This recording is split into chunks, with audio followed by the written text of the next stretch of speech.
ഈ പ്രൊഫഷണലുകളെ വാർത്തെടുക്കുന്ന നിലയിലേക്ക് നമ്മുടെ രാഷ്ട്രീയവും മാറിയിട്ടില്ല കുറേയൊക്കെ. ഞാൻ കൂടുതൽ അതിലേക്ക് കടക്കുന്നില്ല എങ്കിൽ പോലും നമ്മളൊക്കെ കരുതിയിരുന്ന ഒരു ഇടതുപക്ഷത്തിൻ്റെ സ്വഭാവം ഈ മുതമാഷ അത് പറഞ്ഞുകൊണ്ടാണ് ഞാൻ പ്രൊഫഷണലിസത്തിൻ്റെ വരവോടുകൂടി അതും ഒരു പ്രൊഫഷനായി തീർന്നു സംശയമില്ല. നമ്മളിപ്പോൾ പ്രൊഫഷണലിസത്തെ കുറിച്ച് പറഞ്ഞല്ലോ, ആദ്യം അത് വന്നത് രാഷ്ട്രീയത്തിലാണ്.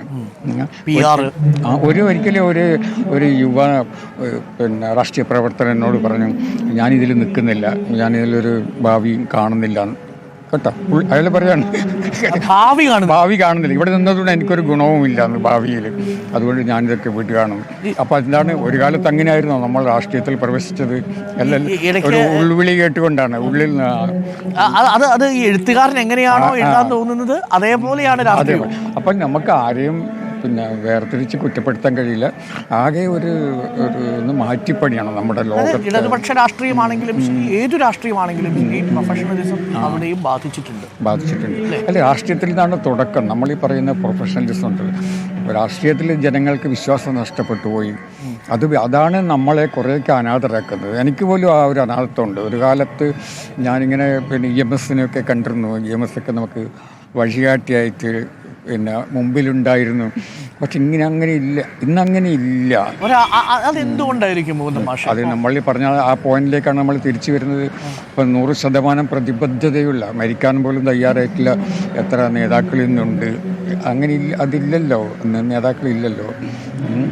പിന്നെ പലപ്പോഴും ഒരു നേതാവാകുക എന്നുള്ളത് ഒരു നേതാവാകുക, അല്ലെ രാഷ്ട്രീയ പ്രവർത്തനം തുടങ്ങുമ്പോൾ അതിൻ്റെ മോഹം എങ്ങനെയെങ്കിലും ഒരു MLA എങ്കിലും ആവുക, അല്ലെ കുറച്ച് കഴിഞ്ഞാൽ ഒരു മന്ത്രിയാവുക, ഇങ്ങനെയുള്ള മോഹങ്ങൾ വെച്ചുകൊണ്ടാണ് രാഷ്ട്രീയത്തിൽ സങ്കല്പിക്കാൻ പറ്റുമായിരുന്നു.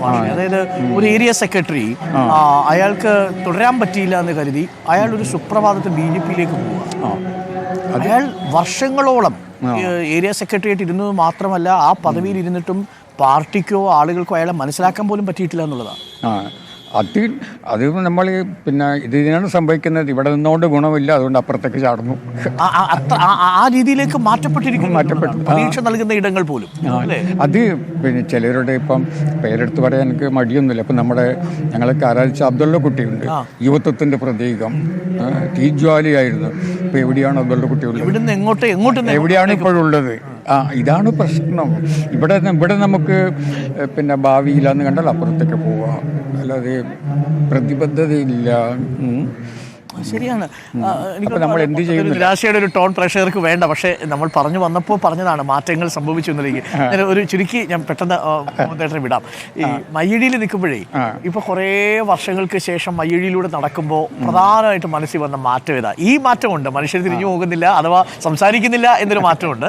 ഒരു മാറ്റം ഞാൻ കണ്ടത് ക്രിസ്മസ് ആണല്ലോ. ഇപ്പം പഴയ കാലത്ത് ഇങ്ങനെ ക്രിസ്മസിൻ്റെ അടുത്ത് കഴിഞ്ഞാൽ ഈ റോഡ് ഇതേ റോഡ്, നമ്മുടെ മുമ്പിലുള്ള ഇതേ റോഡ് അങ്ങ് അറ്റത്തെ പോയാൽ അവിടെ ഒരു ബെർണാർ മാഷ് ഉണ്ടായിരുന്നു. അദ്ദേഹം പാൻറ്റും കോട്ടൊക്കെ ഇട്ടിട്ട് ഒരു ബെർണാർ മാഷ്. അപ്പം അദ്ദേഹത്തിൻ്റെ ഒരു ചെറിയ വീടാണ്. ഞാനിങ്ങനെ നടന്ന അദ്ദേഹത്തിൻ്റെ വീട്ടിൻ്റെ അടുത്തെത്തുമ്പോൾ കേക്കിൻ്റെ മണം വരും കേട്ടോ. അപ്പോഴും ആ കേക്കിൻ്റെ മണം ഇന്നില്ല.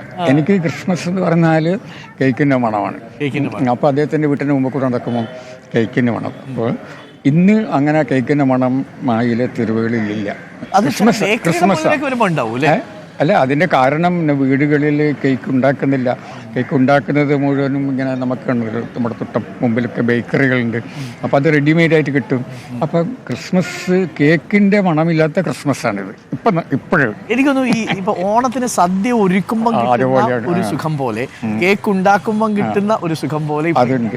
കേക്കിൻ്റെ മണമില്ലാത്ത ക്രിസ്മസ്, അതായത് റെഡിമെയ്ഡ് ആവും, ഇൻസ്റ്റന്റ് ആവുക, ഇൻസ്റ്റന്റ് ആയിട്ട് വാങ്ങി. അതെ, ഒരു കാലത്ത് അതൊന്നും സങ്കല്പിക്കാൻ കഴിയില്ലായിരുന്നു. കേക്കിൻ്റെ മണമില്ലാത്ത ഒരു ക്രിസ്മസ് ഉണ്ടല്ലോ, നമുക്ക് എനിക്ക് സങ്കല്പിക്കാൻ കഴിയില്ല സംഭവിച്ചു. അത് ഇപ്പം ഞാൻ കാണുന്ന വലിയൊരു മാറ്റമാണ്. വേറെ ഒരുപാട് മാറ്റങ്ങളുണ്ട്.